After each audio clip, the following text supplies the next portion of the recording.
name is Emmy Webb, and I will be demonstrating how to reverse the effects of tarnished silver using principles of electrochemistry and redox reactions. So here's my dull and tarnished oxidized silver that I'm going to be making brand new. This oxidation is represented by this chemical equation. 2 moles of silver and 1 mole of sulfur react to form 1 mole of silver sulfide. But don't worry if you think that your silver jewelry has been ruined by this oxidation.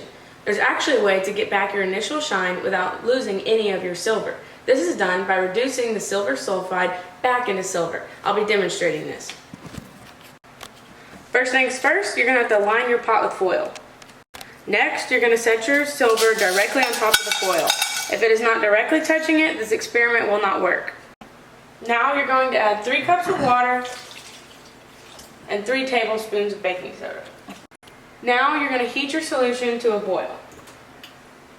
Once your solution starts boiling, you'll immediately notice the tarnish starting to come off of your silver. You'll also notice a very foul odor. Once you notice all the tarnish is gone, you're going to turn off the heat on the stove and then wait for your water to cool down. Once it cools, you're going to want to remove the silver pieces with tongs and then rinse them off with water.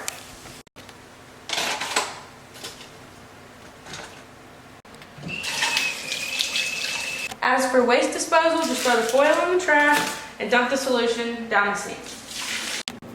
Now you can see that you have perfectly shiny and metallic silver, just like new. In your pot, you have silver sulfide reacting with aluminum foil. This allows the sulfur from the silver sulfide to transfer over here and form aluminum sulfide and just silver. This is an electrochemical reaction because you have a current flowing through the solution from your silver to the aluminum.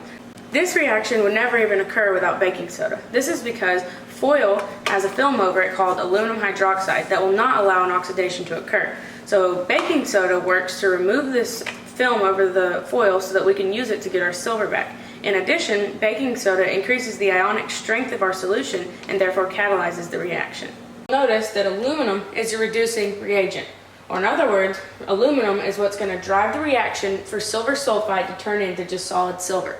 So as you can see, I've broken the equation into the oxidation half reaction, the reduction half reaction, and then here is your total net ionic equation that you're going to end up with. One thing you should know is that after the current in your boiling solution carries your sulfur from the silver over to the aluminum, a solution called aluminum sulfide is formed.